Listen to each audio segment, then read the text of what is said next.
Assalamualaikum dan salam sejahtera ya.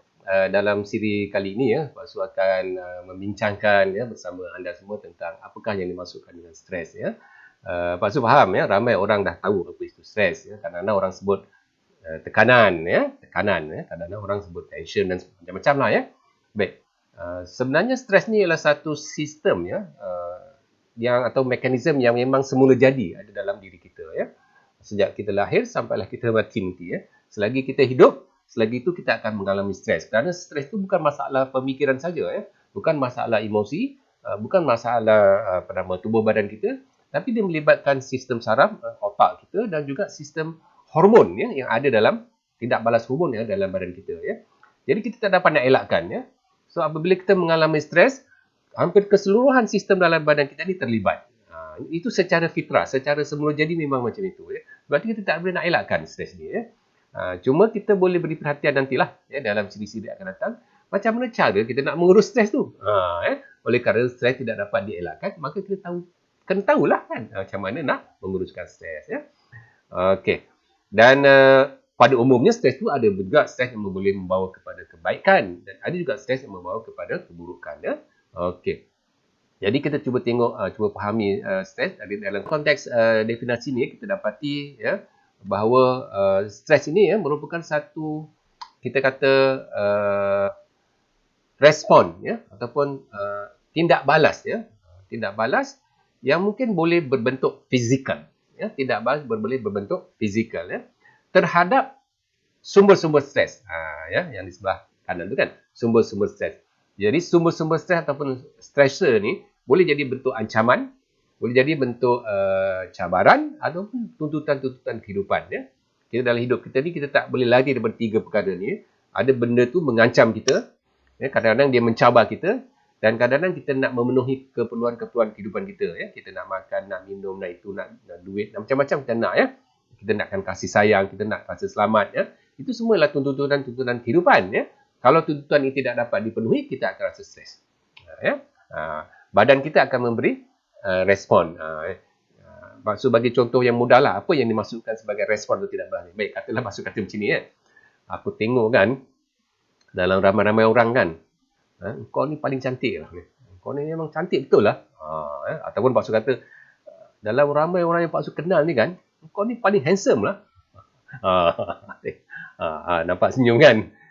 Baik, anda senyum tu, senyum itu merupakan fizikal. Kan? Yang anda zahirkan secara fizikal, anda senyum kan? Itu merupakan tidak balas. Kenapa anda berlaku tidak balas macam tu? Kenapa anda memberi senyuman? Kerana anda memberi respon terhadap pujian yang saya berikan kepada anda. Ya, pujian tu unsur yang kedua. Okay. Jadi, kalau dalam konteks stres, ya, fizikal kita ni boleh memberi respon ataupun tidak balas terhadap sumber stres tadi. Biasalah kalau kita mengalami stres, kita akan rasa pening, ya. Kita akan rasa tension dekat bahagian tengkuk ni, bahagian belakang kita, jantung kita akan mengepam darah dengan laju, nafas jadi cepat dan sebagainya. Itu merupakan kadang-kadang kita berpeluh, menggeletar. Itu merupakan respon-respon fizikal ya apabila kita mengalami stres. Dan ada juga stres yang kadang-kadang kita memberi respon secara mental, pemikiran ya. Biasanya orang yang dalam keadaan stres ya, pemikirannya akan menjadi buntu ya, bercelaru, berserabut ya, susah nak buat keputusan, susah nak fokus. Itu merupakan respon ya. Kenapa respon-respon ini berlaku? Kerana berlaku ancaman, cabaran ataupun tuntutan yang tidak dapat dipenuhi atau tidak dapat diurus dengan baik. Ya. Itu kita kata. Dan kadang-kadang kita juga menghadapi memberikan respon dalam bentuk emosi. Kan? Emosi, perasaan kan? Ya. Kalau kita berdepan dengan ancaman sekarang ni, kita berdepan dengan ancaman COVID-19. Ya. Kita nak keluar rumah takut, ya, nak jumpa orang takut, nak ke sana takut, nak ke sini takut, semua kita rasa takut ya. Kita rasa bimbang, dalam keadaan kebimbangan ya. Dalam rumah, dekat dalam rumah kita ada jiran kita kenal, kita berasa bimbang. Nampak? Itu adalah emosi. Kebimbangan itu adalah emosi, ketakutan itu adalah emosi ya. Keresahan itu adalah emosi. Itu merupakan respon ya, emosi terhadap ancaman, cabaran ataupun tuntutan-tuntutan kehidupan. Jadi kita boleh simpulkan di sini bahawa stres itu merupakan tindak balas ya, ataupun respon fizikal mental ataupun emosi ya, yang seseorang alami ya, semasa menghadapi ancaman, cabaran ataupun tuntutan kehidupan yang tidak dapat dipenuhi. Nampak ya? Jadi stres tu respon. Respon kepada apa? Kepada stressor ataupun sumber stres. Ya? Jadi kita kena faham kat situ. Ya? Okey. Baik, kita cuba tengok pula contoh kat sini ya. Contoh. Ya? Katalah kita kata beban kerja ya. Beban kerja. Kalau bagi orang yang bekerja, kita kata beban kerja lah. Biasa bos bagi macam-macam kerja kat kita kan. Dia kata, ni projek ni saya nak awak siapkan dalam seminggu. Lepas seminggu, hantar siap, cantik. Saya tak nak ada apa-apa silap. Bos dah bagi kat kita beban kerja. Ya? Kalau kita pelajar pula, cikgu pensyarah bagi kita assignment. Bagi tugasan. Ya? Kita ambil 6 subjek semester ni. Ada 10 assignment. Lepas tu ada due date pula nak siapkan. Lepas tu kita kena ada quiz pula. Kita kena ada exam pula. Kita kena ada projek tu pula. Kita kena buat lawatan tu pula. Macam-macam kita beban kerja yang pensyarah berikan. Ataupun cikgu bagi untuk kita. Ya? So itu beban. Baik, ya? Yang kita anggap dia sebagai sumber stres. Ataupun stressor tadi. Ya? Baik. Kita cuba tengok bagaimana X kat sini. Ya? Saya contoh kita tengokkan X. Ya? Bagaimana X memberi respon kepada beban kerja tadi. Ya? Tak kira lah X tu seorang pekerja ataupun X tu seorang pelajar tadi kan. Ya? Baik. Dalam konteks ini kita tengok X memberi respon secara positif. Maknanya apa-apa beban kerja yang bos bagi tadi, dia terima. Okey bos, baik bos. Okey, saya akan cuba bos buat baik ni. Kalau ada silap dia, saya bincang balik dengan bos lah. Bos pun kata okey, tak ada masalah. Ya? Apa-apa hal jumpa saya. So, dia memberi respon yang positif. Ya? Baik, apabila dia memberi respon yang positif, kita tengok emosi dia. Dia rasa tenang, dia rasa seronok kan. Ya? Dan pemikiran dia pula, dia akan fokus. Ya? Dia akan beri tumpuan yang sepenuhnya pada beban yang diberikan. Dan kita tengok prestasi pula hasil dia. Dari segi tingkah laku. Ya? Mungkin dia mendapat prestasi yang tinggi dan kerana dia menggunakan kemahiran-kemahiran yang tinggi. Dia ada skill. Baik. Kalau student macam tu jugalah. Pensyarah bagi assignment, ya, projek dan sebagainya. Cikgu bagi projek macam dah kena hantar. Sekarang ni pula semua nak online semua kan. Ya? Jadi, sama juga. Ya? Kalau pelajar itu memberikan respon yang positif terhadap assignment atau tugas dari pensyarah ataupun cikgu bagi tadi, dia akan mengalami keadaan yang sama lah. Dari segi emosi, dari segi pemikiran dan juga dari segi tingkah laku. Ya? Baik, sebaliknya, kalau kita tengok kat sini Y pula kan. Ni Encik Y ni kan. Dia memberi respon yang negatif. Bos dah bagi kerja, dia kata, apalah bos ni, bagilah ke orang lain. Ya? Asyik saya je kena buat ni. Ya? Tak ada orang lain boleh buat ke? Ya? Saya bukan tak boleh buat, tapi banyak tapi. Kan? Dia bagi respon yang negatif. Sama jugalah kalau kita student. Kan ya? Apalah doktor ni, apalah cikgu ni. Ya? Ni sekarang ni kita online ni, bagilah ringan sikit, bagilah kurang sikit assignment. Dia membebel-bebel kan. Ya? Pensyarah atau cikgu bagi dia assignment. Okey, kalau dia respon negatif, kita tengok dari emosinya pula. Dia akan rasa tertekan. Dia akan rasa bimbang, dia akan takut. Boleh lulus, tak boleh. Tak boleh dapat A, tak boleh dapat A. Dan sebagainya. Ya? Dan apabila kita tengok dari segi pemikiran pula, dia akan hilang fokus. Tumpuan dia akan menjadi rendah. Dan keadaan-keadaan ini akan mengakibatkan dari segi tingkah laku, ya, prestasinya mungkin menurun. Ya? Kerana dia menggunakan kemahiran-kemahiran yang tidak cukup kompeten, ya, untuk dia melaksanakan tugas ataupun menyiapkan assignment tadi. Ya? Dan kemungkinan dia akan burn out. Ya? Dan kalau dalam konteks pelajar, mungkin dia nak quit. Dia kata, tak boleh lah Pak Su, saya rasa saya nak quit lah semester ni. Saya tak boleh nak teruskan belajar. Sekian. Ini boleh berlaku. Ya? Jadi kalau kita perhatikan dalam contoh ini, ya, beban kerja yang sama diberikan kepada X, beban kerja yang sama diberikan kepada Y. Tapi dalam konteks stres tadi, kenapa dia boleh memberikan apa dipanggil outcome ataupun hasil yang berbeza? Kenapa boleh jadi macam tu? Ya? Beban sama. Ya? Kalau dalam konteks pelajar, assignment yang sama kan? Ya? Assignment yang sama dibagi pelajar pada A, B, C, D semua. Kalau ada 30 orang student, 30 orang dapat assignment sama. Ya? Tetapi 30 orang ni memberi reaksi yang berbeza-beza. Respon yang berbeza-beza. Oleh sebab itulah hasilnya berbeza-beza. Begitu juga stres yang dialami juga berbeza-beza. Ini kita kena faham. Ya? Jadi kalau kita nak katakan bahawa beban ini merupakan punca utama stres, boleh juga. Ya? Tetapi kita kena kaji juga isu-isu lain yang ada dalam diri seseorang itu. Kenapa beban yang sama memberi kesan yang berbeza?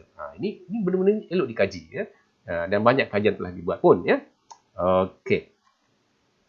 Baik. Untuk kita memahami dengan lebih mudah lagi stresnya, kita tengok dari segi andaian ya. Ada banyak andaian sebenarnya ya, tapi Pak Su nak kongsikan 3 andaian kat sini ya. Andaian pertama ialah dari segi persepsi ya. Ya. Sama ada peristiwa itu menjadi stres ataupun tidak ya. Banyak bergantung kepada persepsi seseorang terhadap peristiwa tadi. Kita bagi contoh tadi beban kerja kan ya. Assignment ke tugas kat pejabat ke itu dikatakan peristiwa ya. Sama ada benda itu menjadi stres ataupun tidak bergantung ya kepada persepsi seseorang terhadap peristiwa tadi. Tadi X tadi mempunyai persepsi yang positif. Y pula memberikan persepsi yang negatif. So kesannya akan berbeza. Ini maksud persepsi. Sebab itulah kita pentingnya kita menggunakan pemikiran kita secara positif dalam apa dua keadaan. Sebab supaya kita memberikan persepsi yang positif. Kalau kita berfikir secara negatif, kita akan cenderung untuk memberi persepsi yang negatif. Apa dia persepsi? Cara kita melihat sesuatu. Ya? Okey. Yang kedua pula, personality. Apa yang menjadi stres kepada seseorang, ya, mungkin menjadi cabaran yang menyeronokkan kepada orang lain. Faham tak ni? Kalau tak faham, dengar betul-betul. Baik, katalah ada satu benda, ya, satu peristiwa, perkara berlaku pada Pak Su. Pak Su rasa, alamak, down betul lah, ya, sedih betul. Kadang sampai Pak Su tak boleh nak kata-kata, tak nak jumpa orang, ya. Stres lah Pak Su, stres sangat lah benda tu berlaku pada Pak Su. Tapi benda yang sama berlaku pada anda. Anda okey je, anda happy je. Dia kata, apalah Pak Su ni, benda ni biasalah Pak Su. Dia happy je. Benda tu berlaku pada Pak Su stres. Tapi benda itu berlaku yang sama dengan anda tak stres, anda pula happy. Kerana jadi macam tu, kenapa? Sebab Pak Su melihat peristiwa itu sebagai satu masalah. Anda pula melihat peristiwa itu sebagai satu cabaran yang menyeronokkan. Sebab tu anda tak stres. Ini dikatakan perbezaan personality. Jadi personality Pak Su dengan personality anda berbeza dalam konteks tadi. Jadi sebab tu memberi kesan yang berbeza. Okey. Baik, yang ketiga ialah pengalaman lepas. Andaian dari segi pengalaman lepas. Baik, peristiwa yang sama yang menimbulkan stres ya, pada satu masa dulu mungkin menjadi pendorong pada masa yang lain. Katalah tahun lepas ya, kita pernah mengalami keadaan itu. Ya? Pernah mengalami itu. Dan benda itu sangat, orang kata stressful lah. Ya? Sangat tertekan. Tahun ni kita mengalami benda yang sama juga ya. Dan kita tak pula dengan lagi stres. Bahkan kita rasa, ini menjadi satu cabaran yang positif ya. Mungkin aku perlu usaha dengan lebih kuat lagi ya. Aku usaha dengan giat lagi. Aku perlu tingkatkan motivasi aku ya. Aku perlu gunakan cara teknik-teknik yang lebih baik lagi dalam belajar umumnya. Dia jadi macam tu. Dan so dia boleh jadi macam itulah ya. Peristiwa yang sama dulu stres, sekarang menjadi pendorong pula. Itu boleh berlaku. Ini andaian berkaitan dengan stres ya. Sebab itu dalam konteks cara nak mengatasi stres ni, kita tak boleh nak samakan. Pak Su tak boleh bagi ubat yang sama. Kalau ada 3 orang, 4 orang klien jumpa Pak Su kan, 3-3 ni mengalami stres, Pak Su tak boleh bagi ubat yang sama. Tak boleh bagi ubat yang sama. Sebab dia punya sejarahnya tak sama, puncanya tak sama. Ya. Boleh jadi orang A ni mungkin boleh jadi sebabkan peristiwa. Orang B ni pula mungkin bisa jadi persepsi dia. Jadi kita kena betulkan persepsi dia. Walaupun peristiwa tu tak boleh kita nak ubah. Ya. Kita tak boleh kontrol. Kita tak boleh kawal peristiwa tu. So kita kawal lah persepsi tu. Jadi kita akan bincangkan dengan lebih lanjut lagi tentang cara-cara untuk mengatasi stres ni dalam siri-siri yang akan datang. Ya. Jangan lupa ikuti siri pengurusan stres Pak Su. Ya. Baik. Secara kesimpulannya ya, bolehlah kita katakan di sini bahawa ya, stres ni ada kesan positif dan juga ada kesan negatif. Bergantung kepada kita macam mana kita mengurus, menghadapi dan menangani ya, masalah-masalah yang kita hadapi dalam kehidupan kita. Ya. Sama ada kita pelajar ke, kita pekerja ke, kita suami ke, isteri ke ya, dan sebagainya lah. Ya. Jadi, cumanya stres yang berpanjangan ya, dan kronik, ini kita kena beri tumpuan ya. Stres yang berpanjangan dan kronik ya, akan menjejaskan kesihatan kita. Ini penting, kesihatan kita. Yang kedua, kesejahteraan, well-being. Ya. Dan yang ketiga, performance, prestasi seseorang. Ya. Sama ada dalam kehidupan peribadi kita, ya, dalam kehidupan keluarga kita, ya, dalam kehidupan kerjaya kita. Ini 3 penting. Satu, peribadi, keluarga, kerjaya. Ya. Semua orang ada dalam macam itu kan. Ya. Jadi kita kena beri perhatian ya bila kita menghadapi stres yang berpanjang kronik, langkah-langkah yang positif perlu dilakukan ya.